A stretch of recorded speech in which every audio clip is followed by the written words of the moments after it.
Look, I'm unstoppable. Forget your defense, nothing but an obstacle. Run it back, switch it up, call it audible.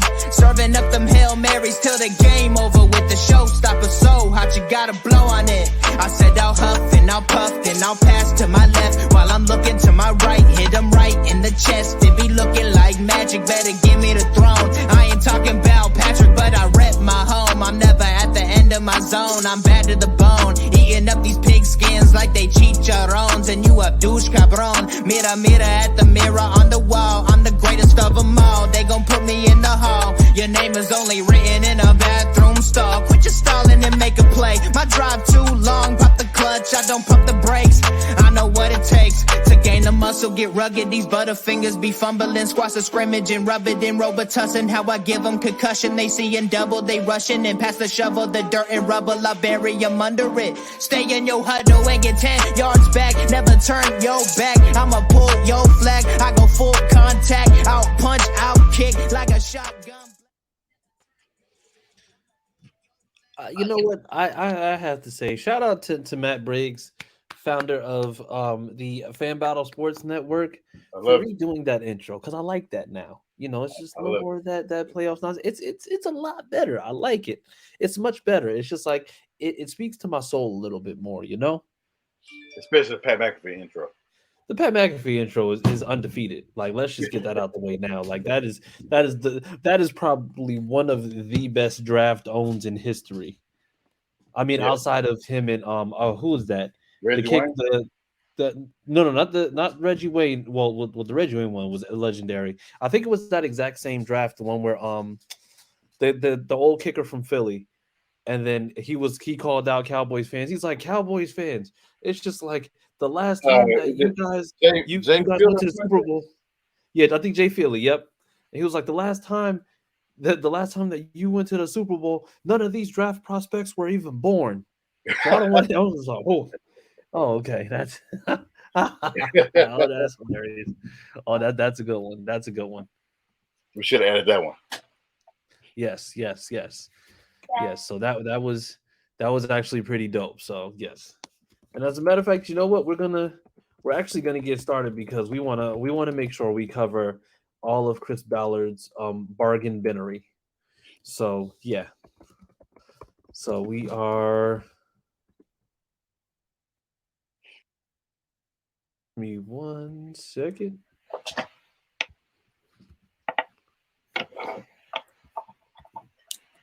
Okay.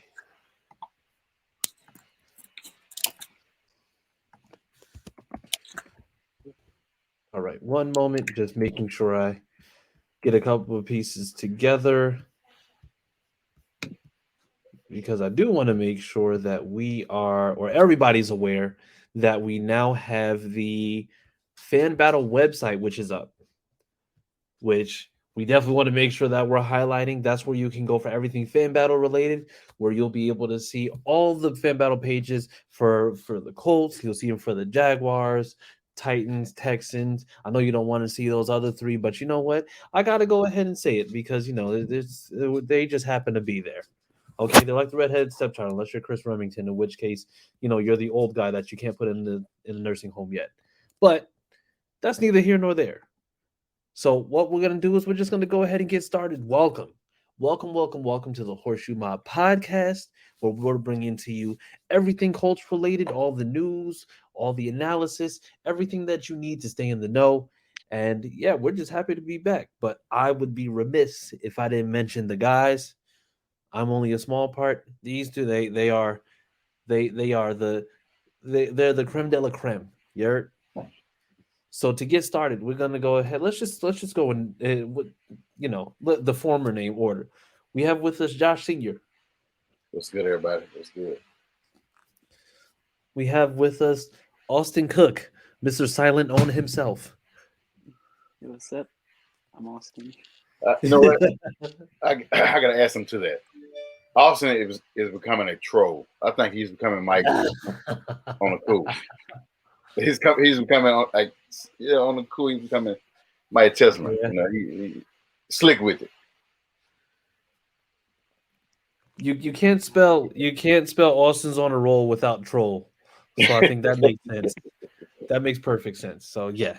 And I'm Chris Jackson. So welcome back everybody. Glad to have you back. Glad to see it. Matter of fact, we have comments already. We have Harish saying, yes, sir. Shout out Matt Briggs. And then Matt Briggs said, what can I say? I made greatness. And then he tagged Christopher Remington. Please, Chris, go ahead and tune in. He said they shouting you out, but unfortunately, he's a little bit older. So it just so happens that he was probably asleep 2 hours ago while watching Matlock. So we don't need to, get too far into that. We hope that you have a peaceful sleep. Okay, and that you wake up in the morning not having to tell those darn kids to get off your lawn. All right. So in the meantime, guys, how's everything going, man? How's everybody feeling recently? Weather starting to break a little bit. Like how are we doing? Yeah, it's doing good. Weather here starts out cold, gets hot, then gets cold again. Okay. Oh well, you know what? Yeah, it sounds about right. Yeah, we've been a good balancing act between like highs of 60 and highs of 38. So as far as I'm concerned, I don't know what to think. I don't know what to Yeah. do. It's just like every day. It's just like I go outside with a coat and shorts on. It's just like what, best of both worlds. All right. So yeah, but other than that, guys, it's been it's been an eventful week in free agency. Um, But I'm gonna be honest. Chris Ballard's back to his bullshit. Let's just get it out the way now. Chris Ballard is back to his bargain bin bullshit. And we have some recent signings. We have some things going on, which, I mean, yeah, it's good. It sounds good. It looks good. But at this point, I just think we're just trying to sign anybody. Because if we're being completely real about any of this, there's no way that we can sit here and honestly justify or think that anything is actually happening or changing based on what we've seen. And what am I speaking in reference to? Well, first off, we had a couple of signings recently. One of those signings was Isaiah McKenzie. So Isaiah McKenzie came from the Bills. He's 6 years in. For the first 2 years, kind of journeyman type of deal, but then the last 4 years he spent in Buffalo. Now, that would normally be very, very indicative. Like, oh, okay, he came from Buffalo, very high scoring offense. Good passing game. But then you look at his stats and it's just not there. I don't know whether it's just for me, but it's just not there. He had his highest total last year as far as yards go. Anybody want to guess what those yards were? 400 yards. You said what? 400. You said how many passing yards? How many receiving yards he had? He had 400 yards. Okay. And 4 touchdowns. 423 for his career. And mind you, this is a 6-year career. For his career, he's at 1,359. I mean, he had more yards in his career than Paris Campbell had in 3 years. Yeah, but Paris Campbell managed in 1 year than he did in the last 2. He did. Yeah. But that's in the contract year too, though. So I mean, I expect Paris to do. He had 423 in the contract year. Huh? He had 423 in the contract year. Yeah, but you got to take into account that he had an all-pro receiver over there, and they had Gable, then they had Cole Beasley. They had like a lot of receivers that were before him. To do that with 4 receivers ahead of him, yeah, that's okay. It's not the best numbers, It's kind of like practice squad numbers. So here's what I'm gonna say, and this is of course the way that I feel about things, but it's just like I'm gonna call a spade a spade. Yeah. Whenever we sign somebody that's just not a certified dog, that's just somebody who is proven, we make up a lot of excuses for them.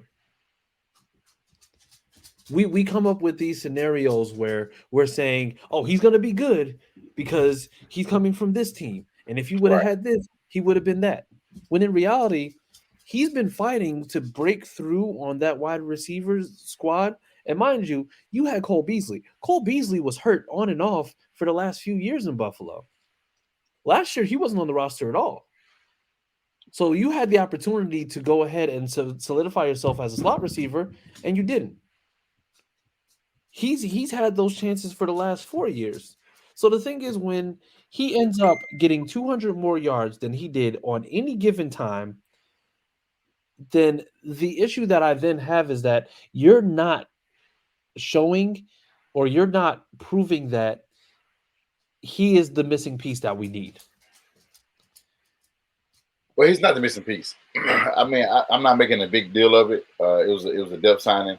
It was another receiver, another dynamic receiver that we needed for the offense that Shane runs. I mean, it's a decent sign. I mean, I'm not overly joyed about it. But watching his highlights and just watching him over the years, I mean, a guy can break off a run in no time like T.Y. used to. I mean, we thought we would get that from Paris Campbell, but we didn't get that until last year, and he wanted $9 million. So yeah, that was a pass. But you know what the crazy thing is about Paris Campbell's contract? It's 1 year for $8 million, and only 3 of that is guaranteed. Yeah. Well, the other ones is incentives, which I'm sure he won't get those. And that's the issue that I have, because we're talking about the fact that he needs to have incentives. These same incentives were going to be in place had he chose to go ahead and do that. But then you know what? I'm not going to even talk about Paris Campbell, because Paris Campbell had a one-off year. Let's talk about who's still out there. I want to talk about 2 receivers. 2 of them. Olamide Zacchaeus, the wide receiver for the Falcons. He just finished out his rookie contract. In 4 years, he's had 17 less yards than Isaiah McKenzie's had in his 6 years. As a matter of fact, he had more yards this year from a quarterback who is a much lesser quarterback than Josh Allen. But then if we want to take it even further, McCole Hardman is still out there from the Kansas City Chiefs. I thought he signed elsewhere, but I didn't know he was available still. Nope, he has no. There's teams that have talked to him, but he hasn't signed anywhere. But he's the out there. He's the same type of receiver, though. What? It does the same thing. Who is? Oh, him and Paris Campbell? No, him and Hardman, Isaiah McKenzie and Hardman does the same thing, pretty much. From the same college as well. So the thing is, when it comes down to McKenzie and it comes down to Hardman is the more proven product. Like, he's the guy that has been pretty consistent in terms of what he's been able to do. And I mean, if we're looking at exactly like where he is in terms of the year that he's had, like this year was the first year that he actually, I think he had any type of injury. Yeah. But he had the lowest total that he had this year. In 4 years in Kansas City, he has 2,088 yards. That's impressive. And mind you, those first 3 years were with Tyreek Hill as the number 1 option. And then, of course, he had, the issues he had this year in terms of the injury. So, I mean, if we're really going to say that we had a depth signing or we're looking to get somebody, because the thing is, as a Colts fan, I can say this with all certainty. I am really, really sick and tired of the term depth signing when it comes to this team. Who are you telling? Because it seems like we literally are always signing depth and never signing guys who are day 1 starters. See, it's your fault, because the guy on your background is one, just making these moves. Like that for a reason. I want you to see his face. Look at that face. Look at that face. Look at that face right there. He's being a goof. He looked disappointed or confused. I chose that picture for a reason.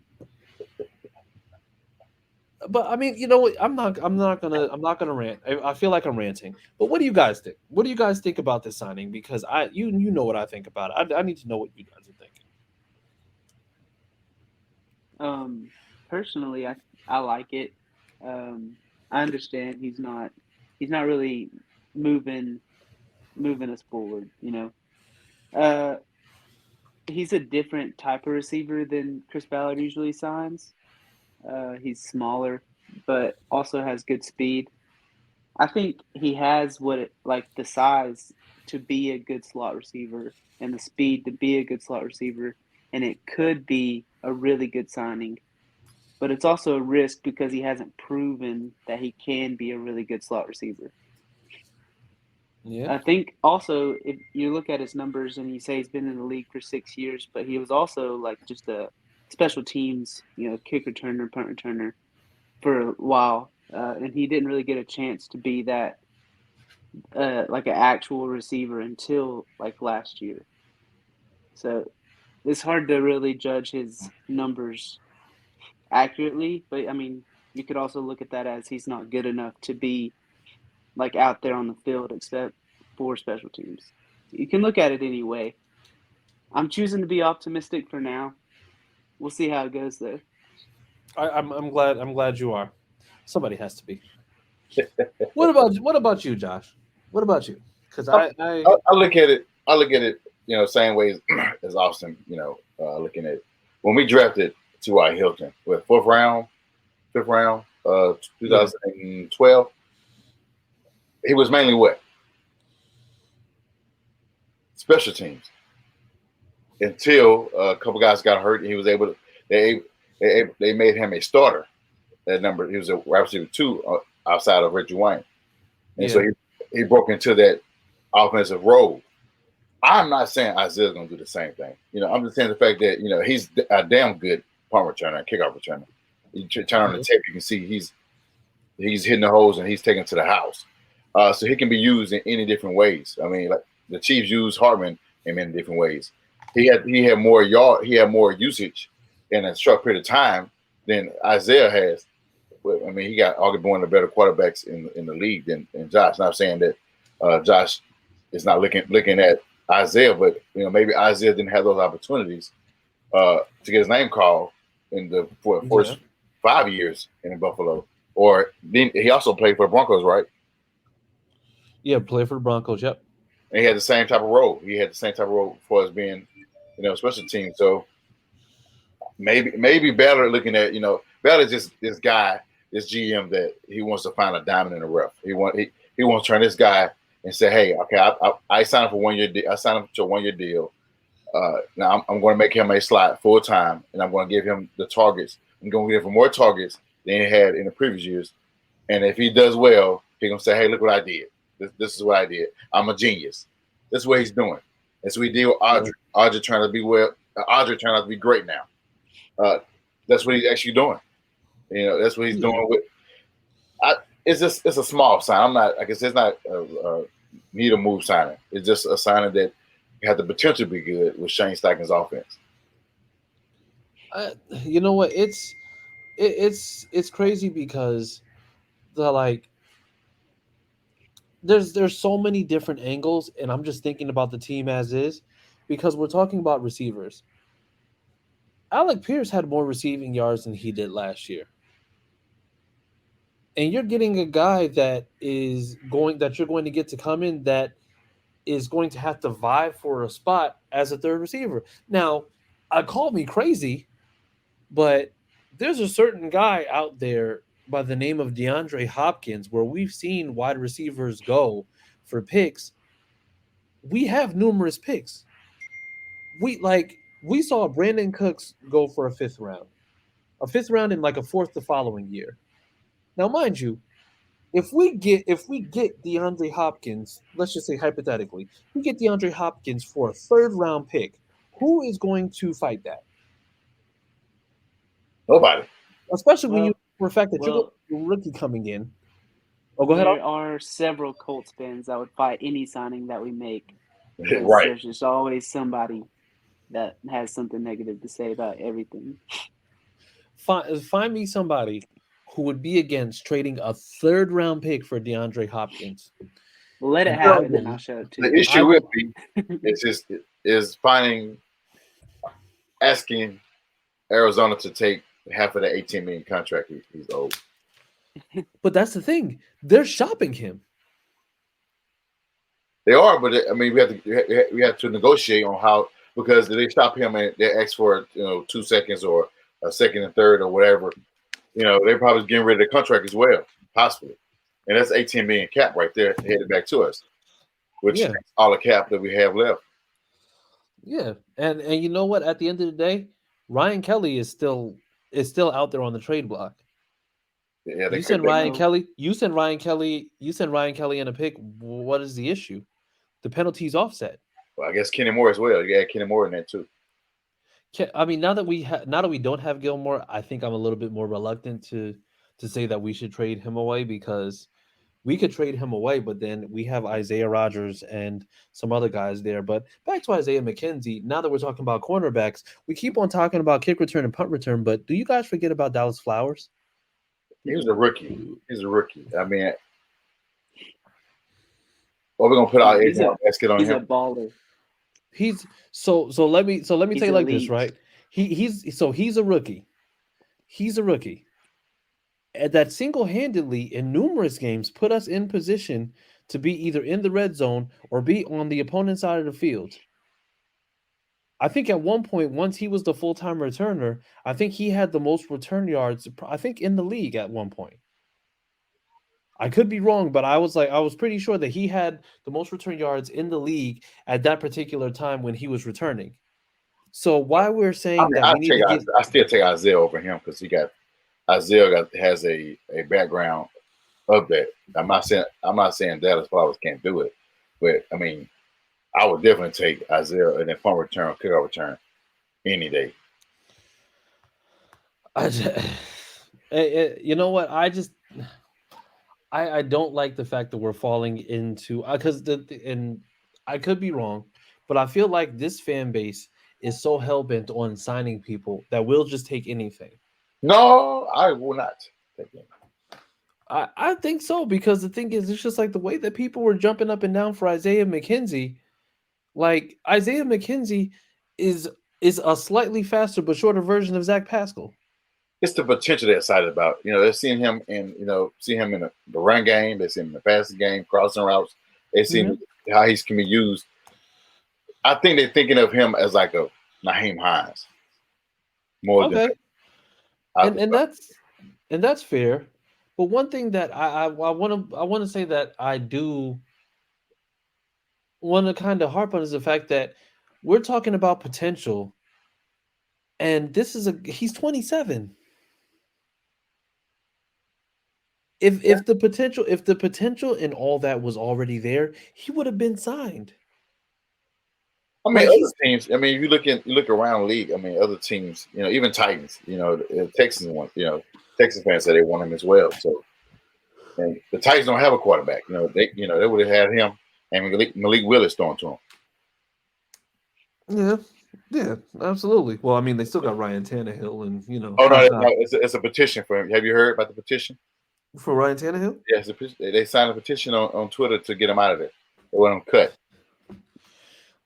But 2 years ago, they were comparing him to Pat Mahomes. Yeah. So, and I think I kind of cut into my own question. I was just like, is this more the same or is this strategy? Like with Chris Ballard and these signings? Because I just think honestly think it's more of the same, but I think y'all might feel differently about that. It's still the same, because he always does this. Every year is going to be a signing that's going to be a potential low risk, high reward type thing. That's what he's trying to do. That's just an aim. That's what he does every year. Last year, who was that guy? Who was the guy that we signed? That was that low risk, high reward. Low risk, high reward. Yeah. In terms of what, financial or? Oh no, just having that guy on a 1 year deal that that won't be long term, and he's hoping that they can play up until that contract and he can re-sign them, which nobody he re-signed. I think that was Yannick. I mean, I think Yannick was that guy because it's just like he was just signed. We just ended up signing him. It wasn't a trade. Well, yeah, We we just traded for ended up. Yasin Yeah, no, yeah, we traded away Yasin. for him. Straight up, yeah.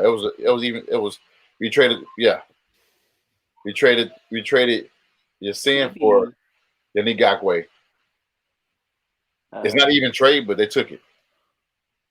Rodney McLeod, I think, is kind of we didn't spend a lot for him, but That was the guy. Rodney McLeod. That was Rodney the guy McLeod, that was the low risk, high reward. Even though we didn't resign him. So yeah, that would be the guy because he got a vet minimum of like 1 mil, 1 point something 2 mil. Yeah, it wasn't that big of an amount, but yeah, but like that's what that was. So And also, and Brandon Season. you said what? That's another one. That's another one. He's gone. Yeah, he's gone. Matt Pryor. That's another one. Those guys. So yeah, should I stop? Yeah, probably. And the year before that, it was Sam Tibby and Julian Davenport. Nick Foles. Nick Foles. So I mean, we keep going. I mean, he done that. He made those moves and hoping they plan out, and they did not. None of them pan out. There's a certain amount of PTSD that y'all just put me through just now. I'm so sorry. But before we leave the wide receiver conversation, there's also somebody out there that is potentially a really good player in DJ Chark. He's still out there. Yes. I hope he don't go to the Panthers. They're just taking everybody. Well, I mean, the Panthers are loading up because I mean you're going to have an offense that is still going to need a lot of work. Yeah. So but like I said, it just depends on exactly like where people stand and what's going to happen. But honestly, I think DJ Chark is another one that's like a big name. If he can stay healthy, then it would be an absolute knockout to go ahead and sign him. But once again, it's just like I don't know about Kenny Golladay. He had a down year. What about the receiver from a down year? His whole Giants tenure was a down year. What about the receiver from the Packers from Green Bay that said he's leaving? Lazard? Yeah, I like that move. Oh no, he already signed. He already signed with the Jets. Oh damn! 4 years, $44 million. Oh yeah, you're right. Yeah, because they were saying that. Yeah. Yeah, well, I'm behind it. There's nobody really. I mean, the market is really low. I mean, really not low, weak. That's the term. It's really weak. It's not many. So here, let me see. So as of right now, the free agent wide receivers that are available, and I'm just pulling it up. Give me one moment.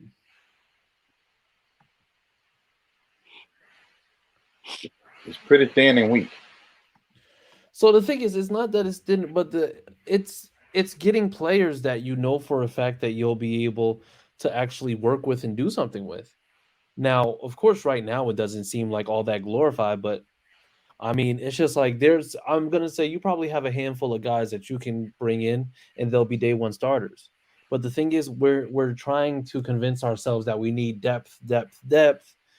So the thing is, we can end up with the same thing that we had not last year, but the year before last, where we had Michael Pittman, number one receiver on the team. Then we had JT as a second receiver on the second highest person with receiving yards on the team. And then after that, it was Zach Pascal, and all he had was about 300 to 400 yards receiving. Like we keep on talking about the fact that we have to do all these depth signings and getting these guys because we need depth. But day one starters. There's day one starters out there. But we still have Alec Pierce. That's better than what we had that year. We still have what? Alec Pierce. Oh, absolutely. That's better. But the thing is, it's just like it's going to be a huge drop off unless you're going to start seeing that they're going to use tight ends a lot more, which they in should. Shane Steichen's offense they probably will be using a lot more tight ends. So keep a lookout for that. So what about the rumor then that we talked about? Was it yesterday, or we looked at the potential of trading Ryan Kelly to the Jets and getting Elijah Moore?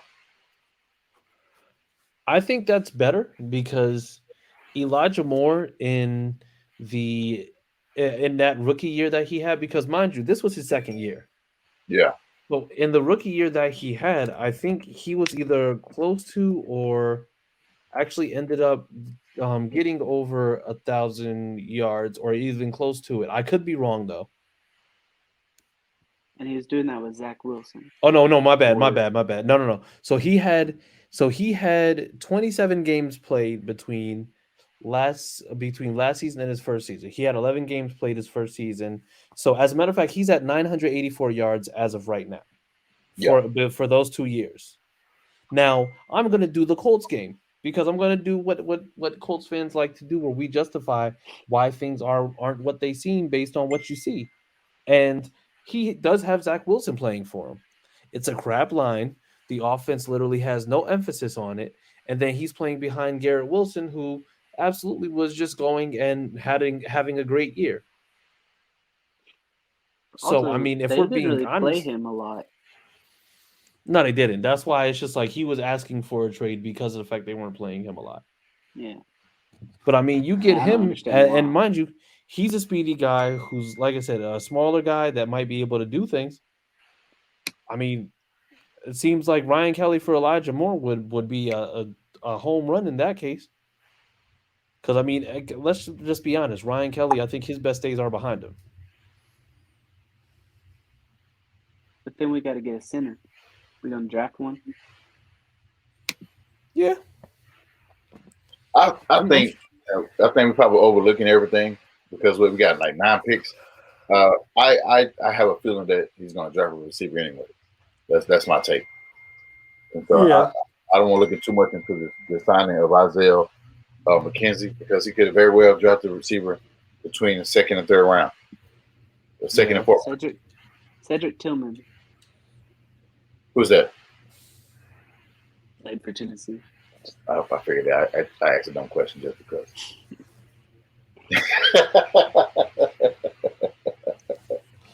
Why are you like this, Austin? Why are you like this? Because I'm allowed to be. Oh, Jesus. So you know what? Here, because like I said, we're gonna be wrapping up soon, but I did have to kind of talk about something. So we know that there's been a lot going on in the Lamar Jackson saga, and so we see it here, and we see that now they're just saying that Lamar just wants out, and that he's fine with not going fully guaranteed in terms of his contract. So with that being said, the price still stands because of the non-exclusive tag, where it'll be 2 first-round picks. Is Lamar in play? Yes. And the reason why, because, with 5 or 6 teams already said they're out on it. Surprisingly, the Colts didn't say they were out. They said they were out with other quarterbacks that was potentially be free agents, and they said it was out on. This one, they didn't. And we got we have our owner liking articles regarding Lamar. So, I mean, he's still in play. It's just that, like you said, they required 2 first-round picks. If we can somehow finesse, I wouldn't even say finesse. If we can somehow keep our 4 and give them 24 and 25 picks, I'll do this deal tomorrow. Yeah. Because and you know what, they had another scenario. Matter of fact, and before I say that, because I wanted to hear it from you. There was another scenario that I saw where, depending on how the draft shakes up, we could trade with Detroit for them to trade up to 4, so they give up 6 and 18. Use one of those picks this year, and then a first-round pick next year, and then basically we're drafting 18th overall. So what do you guys think about that? No. Yeah. Well, baby senior. Baby senior. How you doing? There you go. Don't be shy now. I know who your pops is. If there's one thing about your dad, it's just like he ain't gonna be shy. So bye bye. Bye bye. Go in there, close the door. So yeah, what about you, Austin? Because like, what are you thinking in regards to that? I know that you haven't necessarily been quote unquote on the side of yes, we absolutely need to go for it, but you've agreed that it's just like you wouldn't be against it. So like, what is your thought process on that? The scenario you said would be better than trading our number 4 pick because we would still have a first round pick this year. Hmm. Um, but yeah, like I'm definitely down. Especially if it's not fully guaranteed. Even Yeah, if it was fully guaranteed, I'd be okay with it. But that just makes it even better if it's not a fully guaranteed contract, obviously. yeah, I mean, he's a proven quarterback. He won MVP. The only concern that I would have is his injuries the past 2 years. But I would, like Jar said, I would take him tomorrow. Like I would make a deal, and I'd gladly accept him as the Colts quarterback. yeah. Yeah, and you know what? It's like I said, I'm on the side of being okay with it, primarily because of the fact that Greg Roman's offense calls for that. It's more read option, you Hmm. know, more like dump off to the running back, passing to the tight end. But the thing is, now you're dealing with somebody who came from, coaching up Jalen Hurts, and we're coaching him up to be able to move around the pocket, scramble, but then still be able to throw effectively and do what he's doing. Hmm. And not only that, but Lamar has a fantastic arm. He can throw the ball and he has accuracy. The problem is that teams know how to game plan for that because Greg Roman's offense stayed the same for the entire time that Lamar Jackson was in it. Right. So it doesn't matter how elusive Lamar Jackson can be, it doesn't matter what he can do. At the end of the day, if I'm telling you the first play is going to be read option. The second play is going to be read option. The third play is going to be play action. Guess what? You might be able to go ahead and get me sometimes because of your talent in the backfield, but eventually because I know what it is you're going to be doing, I can game plan for it a lot more easily. And the fact that the Ravens had still remained competitive even with Lamar Jackson being figured out lets me know that there's a lot more to him than just for him to go and just be, well, okay, well, he's just hurt, he's just that and the other. Put him in a system that works. Put him in a system that helps him utilize all his talents as a quarterback with both his legs and his arm. And I When guarantee you, he's I guarantee you, if we get Lamar Jackson, he gets an MVP this year, a second MVP. Well, that's not understate what Shane said. He said we're going to throw to score points, and we're going to run and win the game. And we got that guy. That will be our guy because he's going to run the ball to win that game. He's going to run the ball. He is Yeah, going to run the ball. and let me tell you this: Lamar Jackson running the speed option with Jonathan Taylor is going to be absolutely deadly. It's a track meet. Yeah, yeah. It's The a thing is, track he meet. haven't had a running back like that. He had Gus Bus, he had Mark Ingram, and was it J.K. Dobbins? J.K. J.K. Dobbins, yeah, Hmm. J.K. Dobbins. And those guys are. I mean, Mark is. He's past his time. He's gone. Uh, Gus Bus has never been an elite type talent, and J.K. was supposed to be that guy and never did Hmm. materialize yet. So him coming over to having better receivers than he had in Baltimore, and now Baltimore does have a better tight end, but have Yeah. a better line. Jelani Woods. Jelani Lonnie Woods Wood, is number 1 this year. he have a better line, and having a better elite running back going on his fourth year. So I mean, like you said, that's a deadly combination, and he don't have to always carry the load of running the ball, but he's going to do it because he's going to go wherever the offense tells him. And Yep. Shane likes to run the ball. I mean, Shane ran the ball a lot. His quarterback ran the most in the league. Yeah. Yeah. Which I think honestly, it's like I said, it's a lot of running. But the thing is, remember, we have a running back who we know can go for over 1,800 yards Yeah. and also can catch out And the backfield. and an elite slot receiver in Isaiah McKenzie. I like that. I like the energy. I like that. I like the energy. There you go. See, there we go. We just gotta get Chris on board with that. So with that being said, people, this is over. All right, we are talking it up for the night because apparently people are tired and they're just trying to troll out of oblivion. So you know what? Hey guys, we are going to be back next week. So make sure that you stay tuned. Please make sure that you visit Fan Battle Sports Network on online. And as a matter of fact, let me just go ahead and do it so that I can pull up.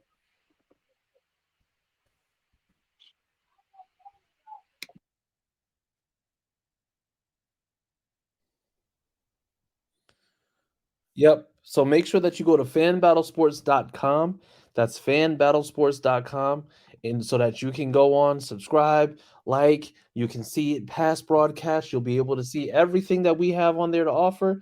And if you're a fan of the Colts or the Titans, Texans, or Jags, and you like to be a contributor, please make sure that you go on that page and there should be a link for you to go ahead and inquire. And even you can go ahead and be part of the network. But in the meantime, guys, tell the people where to find you. You can find me on Twitter at CookieAustin2. All right.